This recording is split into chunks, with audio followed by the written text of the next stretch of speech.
আসসালামু আলাইকুম everyone, welcome back to English hub. So আমরা আজকে একটা ব্যতিক্রম টপিক নিয়ে হাজির হয়েছি। সো আজকের টপিকটা হচ্ছে জাস্ট অ্যাড আইএনজি, এবং আইএনজি অ্যাড করার পরে আমরা অনেক ক্ষেত্রে দেখি কি যে লাস্ট যে কনসোনেন্ট বা লাস্ট যে লেটারটা থাকে সেটা হচ্ছে ডাবল হয়, আবার কোথাও কোথাও ডাবল হয় না। সো কোথায় হবে এবং কেন হবে, এবং এটা আমরা কিভাবে মেমোরাইজ করব, কিভাবে মনে রাখবো, সো এটার শর্ট টেকনিক আমরা একটু দেখি। প্রথমে হচ্ছে just add ING. Go, going; read, reading; speak, speaking.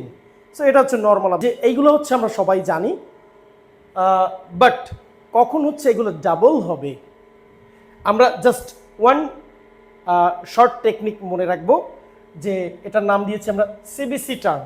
এটার নাম দিয়েছি আমরা CBC term. Okay, CBC means consonant vowel consonant. So let's see, এখানে আছে run, consonant vowel consonant. So এখানে এনটা ডাবল হয়েছে, রানিং, এরপরে sit, consonant vowel consonant; sitting, T double হয়েছে।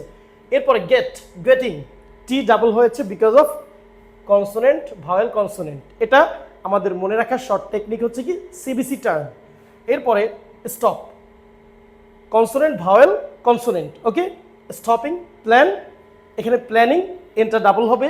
এরপরে সুইম, এম ডাবল হবে, সুইমিং। এখন এটা হচ্ছে আমাদের কি CBC term.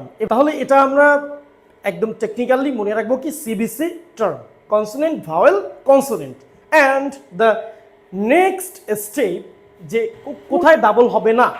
Number one, two consonant, help, helping. Two consonant অর্থাৎ লাস্ট এল এবং পি হচ্ছে কি দুইটা কনসোনেন্ট দিয়ে এটা এন্ডিং হয়েছে, তাই এখানে হবে কি হেল্পিং, পিটা ডাবল হবে না। Start, starting.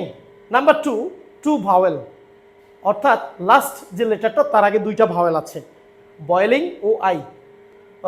Just we have to add ING, boil, boiling. এরপরে মোর দ্যান ওয়ান সিলেবল, যদি একাধিক সিলেবল থাকে, যেমন ওপেন দুইটা সিলেবল, সো এখানে হচ্ছে এনটা ডাবল হবে না, সিঙ্গেল। লিসেন, লিসেন, এখানেও কি two syllable, that's why only ING add হবে। এরপরে ওয়ার্ডস এন্ডিং ইন ই, অর্থাৎ যে সকল ওয়ার্ডের লাস্টে ই থাকে, লাস্ট লেটারটি ই থাকে, যেমন মেক, মেকিং, এটা হচ্ছে উঠে যাবে এবং জাস্ট আইএনজি অ্যাড হবে। কাম, কামিং। তো এই হচ্ছে কোথায় ডাবল হবে এবং কোথায় ডাবল হবে না। আশা করি সবাই বুঝতে পেরেছ, এবং এটা টেকনিক্যালি মনে রাখার, মেমোরাইজ করার যে সহজ পদ্ধতি আমরা শিখেছি, আশা করি এটা তোমাদের অনেক কাজে আসবে এবং তোমরা উপকৃত হবে। সো আজকের ক্লাস এ পর্যন্তই। সবাই ভালো থাকো, সুস্থ থাকো, আল্লাহ হাফেজ।